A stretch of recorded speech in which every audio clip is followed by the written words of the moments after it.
Honorable Dr. Jaishankar ji, Namaskar.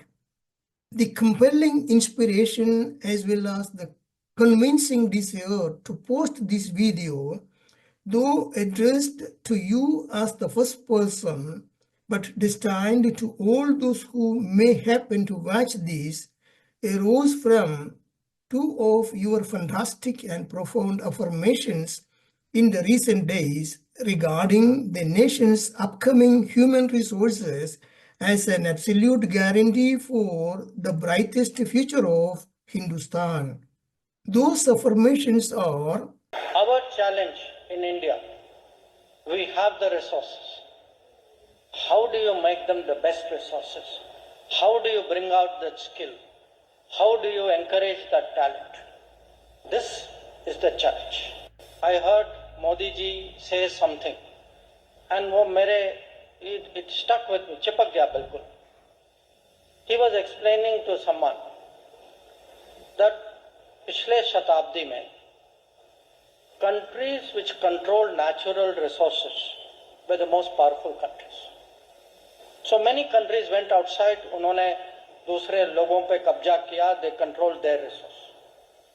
But in the coming times, the countries with the best human resources will be the most powerful countries.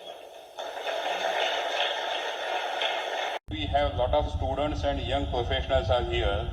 Would like you to advise them that in 140 crore country, we have only one Dr. Jaishankar.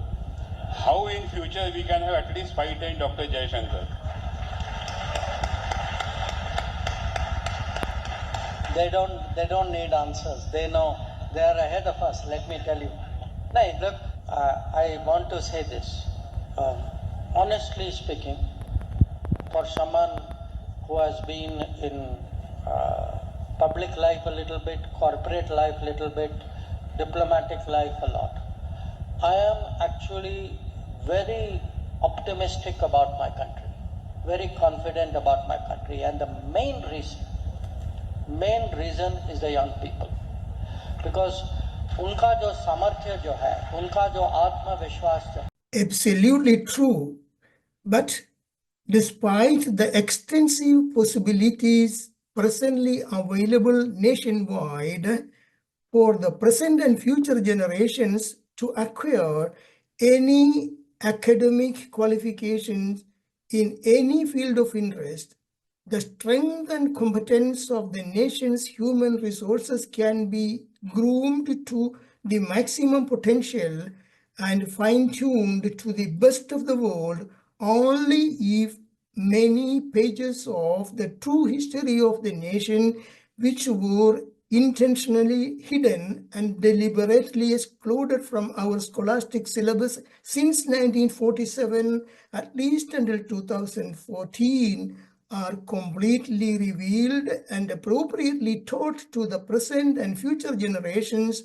by integrating all those purposely concealed pages to the nation's scholastic syllabus. The atrocities committed by Hitler in Germany is taught to the German students right from the middle schools. Similarly, the two cartoon films, Tombstone for Fireflies and Grave of Fireflies, are made for Japanese children to let them understand the gravity of the destruction of Hiroshima and Nagasaki by the US bombing in August 1945.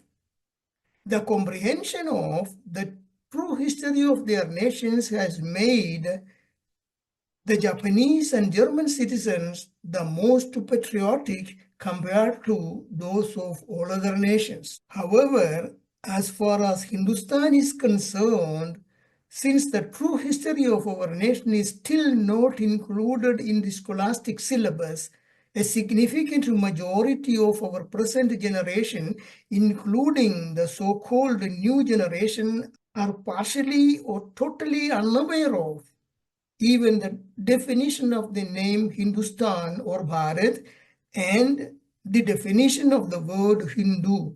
Similarly, they don't have any idea of the original dimension of Hindustan before the Islamic and Christian invasions and subsequent destruction of the nation. The majority of our citizens are unaware of the impressions and affirmations of many highly reputed foreign scholars and historians about the values, virtues, nobility, and prestige of Hindustan.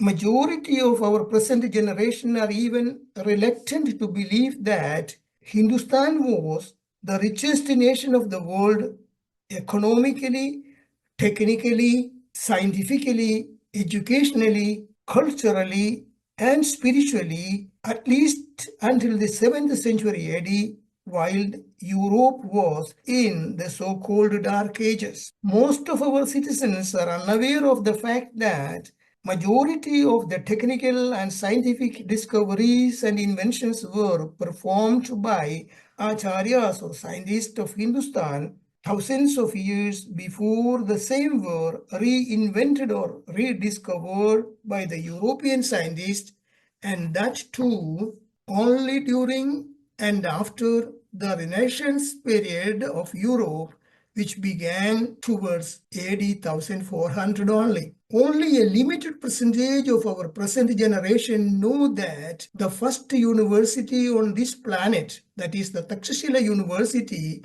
which instructed more than 50 different subjects to about 10,000 students, including those from other nations of Asian continent, was a full-fledged university almost 500 years before the birth of Jesus Christ, and that the second university on this planet, that is the Nalanda University, was a full-fledged institution towards the 5th century AD. Apart from the superficial information, majority of the present new generation of our nation do not know the gravity and consequences Hindustan had to suffer from the invasions, the destructions, slaughters, lootings, horror, and forced religious conversions by the devilish Arab, Mughal, Persian, and Turk plunderers since the beginning of the 7th century AD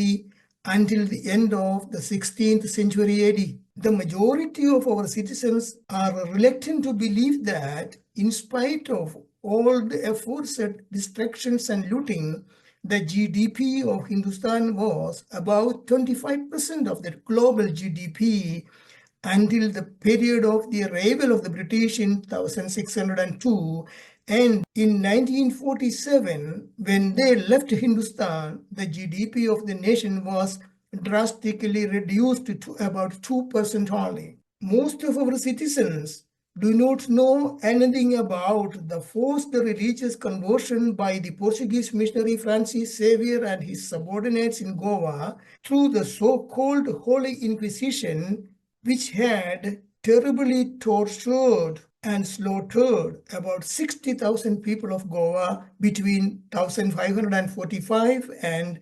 1778. Most of our present population haven't even heard about the terrible artificial famines pre-planned by the British by exporting all types of food products from Hindustan to Europe, abandoning several millions of the citizens of Hindustan to slow and terrible deaths. They don't even know anything about the total destruction of the super quality textile industry of Hindustan by the British. Majority of our people haven't even heard about the horror of blowing the citizens of Hindustan who protested the British rule to bits from the mouth of the cannons. Majority of our citizens have no interest in knowing about the mysterious destiny of Netaji Subhash Chandra Bose, as well as the horrible experiences and the sacrifices of Sir Veer Savarkar, Netaji Subhash Chandra Bose, Chhatrapati Shivaji, Velu Nachiyar, Jhansi Rani, and many others like them who sacrificed their life for the salvation of the nation. Only a minority of our citizens have heard to what extent horror and atrocity was practiced by the British to extract taxes from the Bengali weavers. Majority of our citizens are the least interested to recall that, at least until the Salt Satyagraha declared by Gandhiji in 1930, there was no hatred among the members of the various religions to which they were forcefully converted during the course of time. All of them were united as a single family to fight against the British, and the venom of inter-religious hatred which finally resulted in the mutilation of Hindustan into 4 pieces was inoculated in the nation by the British intelligence with the silent support from within the nation by those who were interested in power after the partition. Majority of the present generation are not at all curious about the decision why the partition of Hindustan was assigned to Mountbatten in the absence of Gandhiji. Most of our citizens don't even want to think about the fate of the citizens of Hindustan after mutilation of the nation into 4 pieces. Only a minority of the present generation is found to have curiosity to know about the confession of Nathuram Godse, why he decided to assassinate Gandhiji. The information of our present and upcoming population being so regarding the true history of Hindustan, unless and until these hidden pages of the true history of Hindustan are appropriately brought to light and taught to the present and future generations of the nation, whatever be their academic qualifications, intellectual brilliance, and professional competence, the majority of our citizens will remain ignorant of the real nobility of Hindustan, and if so, they can never feel 100% proud of being citizen of this nation. In that case, they will not be able to wash off the colonial mindset completely, as well as to expel the trace of inferiority complex which still remains sedimented in the remote corners of their minds. The inferiority complex of a significant percentage of the citizens of Hindustan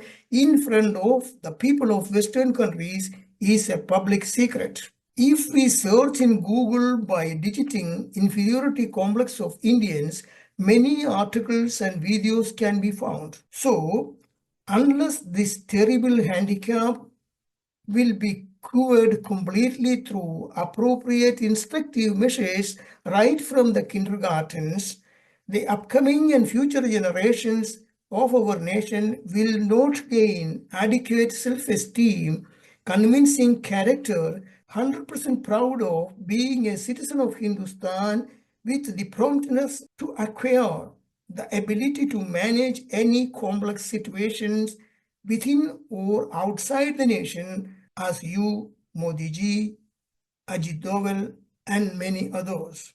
Instead, once this major but concealed non-compliance, that is, the lack of information about the true history of our nation, is rectified as proposed above, the upcoming human resources of Hindustan will be the best of the world and will be able to guide the whole world towards peace and prosperity as it was dreamed, foreseen, and affirmed by the British historian Dr. Arnold Toynbee almost 50 years ago, stating that it is already becoming clear that a chapter which had a Western beginning will have to have an Indian ending if it is not to end in the self-destruction of the human race. Continuing that, at this supremely dangerous moment in history, the only way of salvation for mankind